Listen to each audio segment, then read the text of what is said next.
तो आइए स्टार्ट करते हैं eigen values and eigen vector, then हम लोग बात करेंगे रेले पावर मेथड। सो सबसे पहले eigen values and eigen vector का कॉन्सेप्ट हम लोग देख लेते हैं कि कॉन्सेप्ट क्या होता है। तो अगर सपोज ए कोई स्क्वायर मैट्रिक्स है, एन क्रॉस एन की मैट्रिक्स है, तो इसका सबसे पहले कैरेक्टरिस्टिक इक्वेशन क्या होता है, determinant of A minus lambda I equals to zero. यानी हम क्या करते हैं, ए मैट्रिक्स लिखते हैं और फिर हम लैम्डा आई मैट्रिक्स को क्या करते हैं, सब्ट्रैक्ट करते हैं और फिर उसका डिटर्मिनेंट को क्या करते हैं, इक्वल टू जीरो करते हैं। नाउ ये जो कैरेक्टरिस्टिक इक्वेशन है ये डिपेंड करता है आपके मैट्रिक्स का ऑर्डर।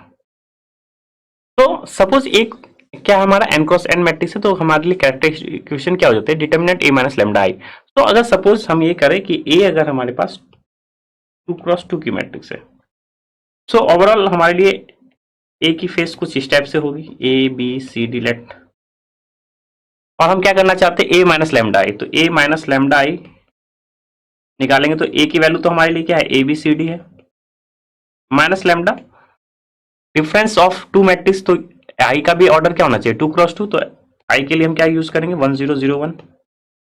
और जैसे ही ए माइनस लेमडा आई करेंगे तो आपको दिख रहा होगा कि केवल डायगोनल में ही क्या होगा, चेंज होगा, और बाकी एज इट इज रहेगा। यानी ए माइनस लेमडा हो जाएगा, ये बी है, ये सी, दिस इज ये D minus lambda, that's all.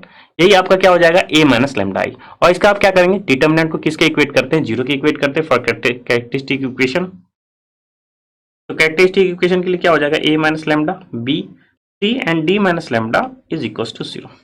Now student, अगर आपने 2 क्रॉस 2 मैट्रिक्स लिया है तो आपको दिख रहा होगा कि लैम्डा की पावर कितनी होगी इस डिटर्मिनेंट को सॉल्व करने में। तो लैम्डा की पावर क्या हो जाएगी, 2 हो जाएगी।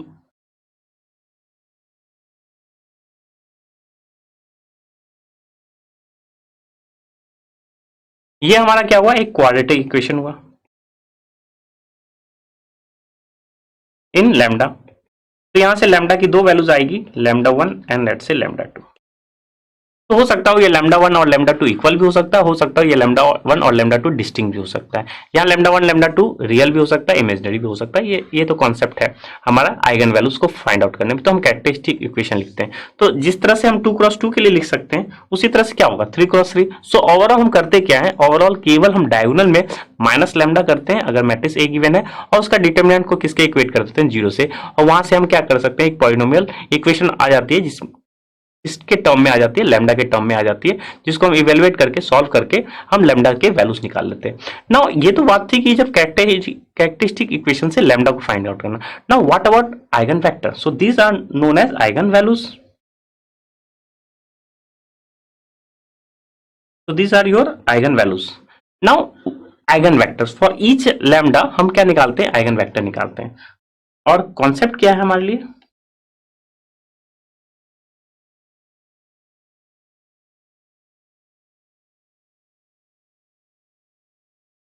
तो हम क्या करने की कोशिश करते हैं कि ये x निकालने की डिटरमाइन करने की कोशिश करते हैं, वेयर x ये जो आइगन वेक्टर है ये आपका, सच दैट कि ईच लैम्डा के लिए ax इक्वल टू क्या होना चाहिए, लैम्डा x। और इस इक्वेशन को सॉल्व करने पे हमें जो x की वैल्यू मिलेगी वही आपकी क्या होगी, आइगन वेक्टर होगी।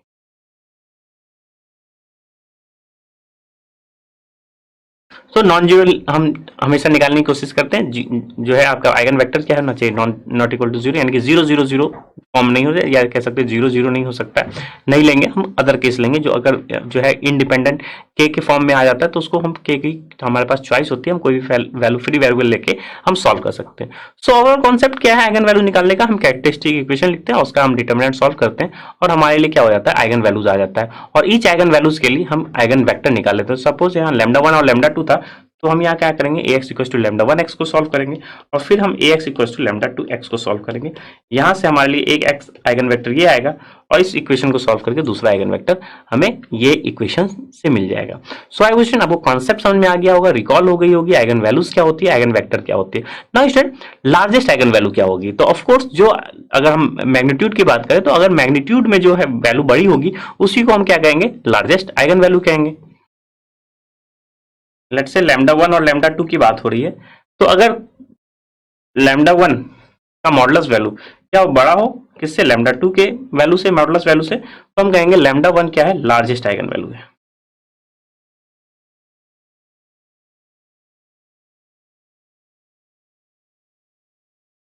तो हम मॉडुलस की बात करते हैं, हम इंडिविजुअल की बात नहीं करते। सो सपोज अगर 1 और -2 है, तो ये -2 दैट मीन्स ये जो आपके पास जो वैल्यू है, क्योंकि मॉडुलस ऑफ -2 करेंगे तो 2 हो जाएगा, मॉडुलस ऑफ -1 करेंगे तो 1 हो जाएगा। तो आप कह सकते हैं कि -2 क्या है, लार्जेस्ट आइगन वैल्यू, या आप कह सकते हैं modulus of -2 is your eigen value. So of course student, हमारे लिए जो कॉन्सेप्ट है, क्योंकि ये जो प्रोसेस है इसको हम लोग कहते हैं डायरेक्ट मेथड कहते हैं। ना एक एग्जांपल लेते हैं और इसी चीज को हम लोग वेरीफाई करते हैं या डिटरमाइन करते हैं आइगन वैल्यूज और आइगन वेक्टर। तो सपोज एक बेसिक एग्जांपल लिए, ऑफ कोर्स आपको दिख रहा होगा ये एक डायगोनल मैट्रिक्स है।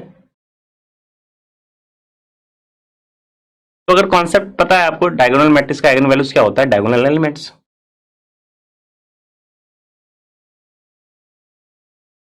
1 and 2 is your eigen values. किस क्यों होता है, क्योंकि आप जैसे ही सॉल्व करेंगे इसको a माइनस लैम्डा एक का डिटर्मिनेंट सॉल्व करेंगे तो क्या हो जाएगा 1 minus lambda 0 0 2 minus lambda, and इसकी वैल्यू क्या करेंगे 0, और जैसे ही 0 पुट करेंगे तो डिटर्मिनेंट का सॉल्यूशन क्या हो जाएगा 1 minus lambda and 2 minus lambda which is equal to 0। तो यहाँ से लैम्डा की वैल्यूज क्या हो गई 1 और 2। तो ये क्या हो गया आपका आइगन वैल्यू। सो डायगोनल मैट्रिक्स का तो डायरेक्टली आप डायगोनल वैल्यूज जो होगा वही आइगन वैल्यूज होगा। इनफैक्ट अगर कोई भी ट्रायंगुलर मैट्रिक्स चाहे वो अपर ट्रायंगुलर हो लोअर ट्रायंगुलर है तो उसके डायगोनल वैल्यूज ही आपका डायगोनल वैल्यूज ही क्या हो जाता है आइगन वैल्यूज हो जाता है।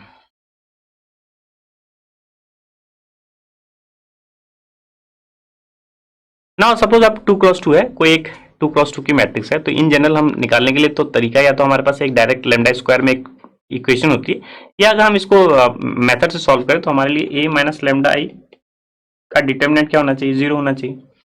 तो ओवरऑल देखा जाए तो 1 माइनस लैम्डा 4 3 2 माइनस लैम्डा का डिटर्मिनेंट क्या हो जाएगा 0 हो जाएगा। इसको सॉल्व कर सकते हैं तो ओवरऑल क्या हो जाएगा 1 minus lambda 2 minus lambda -12 equals to 0। इसको फर्दर सॉल्व कर लें, क्वाड्रेटिक इक्वेशन बना लें।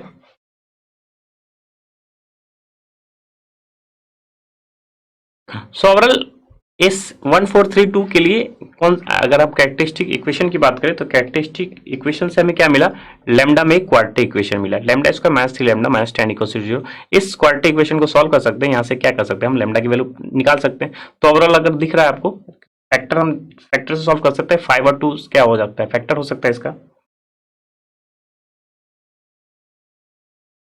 तो 5 और 2 इन द सेंस 2 और -5 कह सकते हैं, लैम्डा +2 और लैम्डा -5 इसका फैक्टर हो जाएगा, तो लैम्डा की वैल्यू क्या हो जाएगी -2 एंड 5 हो जाएगी।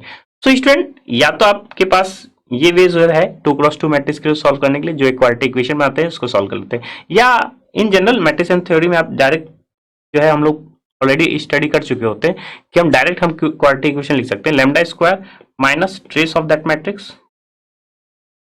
Into lambda and plus determinant of A. तो ओवरऑल जैसे ही इस कॉन्सेप्ट को भी लगाएंगे तो आपके पास लैम्डा स्क्वायर -3 लैम्डा -10 आ जाएगा। Trace of the matrix that means diagonal sum of diagonal elements, trace is nothing but sum of diagonal elements, तो 1 + 2 विच इज 3। डिटर्मिनेंट सॉल्व कर सकते हैं, डिटर्मिनेंट ए क्या हो जाएगा 1 × 2 दैट मींस 2 -4 × 3 दैट मींस 12, तो this is nothing but -12 -10। So overall जो quadratic equation बनेगी वो directly lambda square -3 lambda and -10 equals to 0 हो जाएगी। या आप कह सकते हैं सेकंड मेथड है for only 2x2 matrix. 3x3 matrix के लिए भी होता है, लेकिन सपोज हमारे लिए 2x2 मैट्रिक्स है, हमारा एम यहाँ पे इटरेटिव प्रोसेस को समझाना है, तो ओवरऑल सबसे पहले आइगन वैल्यूज और आइगन वेक्टर्स निकलते किस तरह से, तो ये आपका आइगन वैल्यूज है, ये आपका आइगन जो है आइगन वैल्यूज है -2 एंड -4 -2 एंड 5। नाउ क्योंकि अब इसमें आप आइगन वेक्टर को भी हम समझने की कोशिश करते हैं, आइगन वेक्टर क्या होता है, तो इस लैम्डा के लिए हम आइगन वेक्टर निकालते हैं। तो आइगन वेक्टर की बात करें तो ax इक्वल्स टू हम क्या ले रहे हैं लैम्डा 1x। तो सबसे पहले अगर -2 के लिए देख ले तो ax इक्वल्स टू क्या हो जाएगा -2x। तो a मैट्रिक्स हमारे नोन मैट्रिक्स है, क्या मैट्रिक्स है 1 4 3 2, वैल्यू रख लें। x मैट्रिक्स यानी कि ऑफ कोर्स एक कॉलम मैट्रिक्स होगा, x1 और x2 हमें निकालना है, और विच equals to -2 x1 and x2, ऐसा ही कुछ निकालना है। यहाँ से हम x1 और x2 निकालने की कोशिश करेंगे, नॉट जो 0 ना हो। तो ओवरऑल इस इक्वेशन को सॉल्व कर सकते हैं, तो ओवरऑल इक्वेशन क्या आएगी x1 + 4x2 which equals to -2x1, और दूसरा इक्वेशन देखें क्या आएगी 3x1 + 2x2 which equals to -2x2। तो ओवरऑल इक्वेशन 1 को अगर हम लोग 2x1 को हम लोग लेके चले जाएं इसको लेफ्ट हैंड साइड है -2x1, तो ओवरऑल क्या हो जाएगा 3x1 + 4x2 which equals to 0। और आप इस इक्वेशन को भी अगर लिखने की कोशिश करेंगे तो ये इक्वेशन में कन्वर्ट हो जाएगी 3x1 plus 4x2 equal to 0, यानी कि आपके पास वैल्यूज तो ये थी x1 plus 4x2 minus 2x1, 3x1 plus 2x2 equal to minus 2x2। Overall ये एक ही इक्वेशन में कन्वर्ट हो गई। सो यहाँ पे क्या हुआ, 1 इक्वेशन एंड 2 अननोन्स। और जब भी ऐसा होता है तो दैट मीन्स हम समझते हैं ये जो सॉल्यूशन देगा क्या, कितने सॉल्यूशन देगा, इनफाइनाइट सॉल्यूशन दे सकता है, इनफाइनाइट सॉल्यूशन दे सकता है। तो इनफाइनाइट सॉल्यूशन के लिए आप किसी को भी क्या करते हैं, किसी के टर्म में लिख ले, एक वेरिएबल के फॉर्म में लिख लें। तो x1 क्या हो गया, -4/3 x2, और आपके पास जो आइगन वेक्टर था उसको हमने क्या माना था, x1 x2। तो दैट मीन्स यहाँ पे x1 की प्लेस पे हम क्या लिख सकते हैं, -4/3 x2, और यहाँ x2 ऑलरेडी है। आप ऐसा भी लिख सकते थे, x2 in terms of x1 भी लिख सकते थे। तो ओवरऑल x2 को हम कॉमन ले सकते हैं, तो क्या हो जाएगा, तो ये मेरा आइगन वेक्टर है। इन जनरल हम x2 को कोई भी फ्री वेरिएबल है 1 रख सकते हैं, 2 रख सकते हैं, 3 रख सकते हैं, कुछ भी रख सकते हैं। सो आइगन वेक्टर्स का क्या हो सकता है, आपके पास सेट ऑफ आइगन वेक्टर्स आ सकता है। जीरो नहीं रखेंगे, क्योंकि जीरो रखेंगे तो x1 भी जीरो हो जाएगा, x2 भी जीरो हो जाएगा, और ऑफकोर्स 0 0 आ जाएगा। तो इन जनरल अगर x2 की जगह हम 3 रख ले तो क्या हो जाएगा, तो आइगन वेक्टर, क्योंकि एक सिंपल आइगन वेक्टर मिलेगा, वो क्या हो जाएगा, 3 into -4/3 is nothing but -4 and this is 3। तो ये one of the eigen vector हो जाएगा फॉर लैम्डा। हमने क्या लिया था, -2। आप मल्टीप्लाई करके देख सकते हैं, ए एक्स इक्वल टू क्या आ जाएगा, -2 इंटू -4 और 3। आप चेक भी कर सकते हैं, वेरीफाई भी कर सकते हैं, A X equal to lambda X क्या हो जाएगा, सेटिस्फाई कर जाएगा, क्योंकि आप इसी इक्वेशन से सॉल्व करके लाए हैं। तो अगेन कॉन्सेप्ट क्या है हमारे लिए, A X equal to lambda X, since यहाँ पे एक ही इक्वेशन थी, 2 अननोन्स थे, तो ओवरऑल इनफाइनाइट सॉल्यूशन था।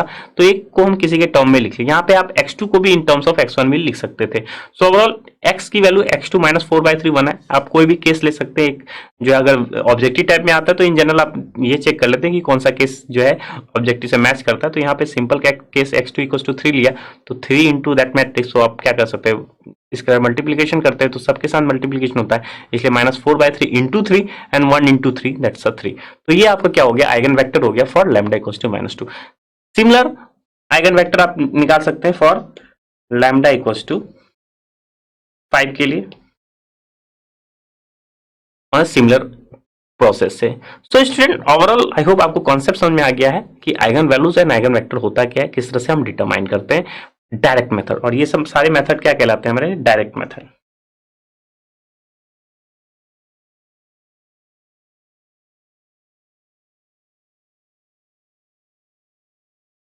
सो these methods are known as direct method, या आप कह सकते हैं एक स्टेप्स है जिसमें डायरेक्टली हम कैलकुलेट कर देते हैं eigen values, and also for corresponding eigen value we have the eigen vector.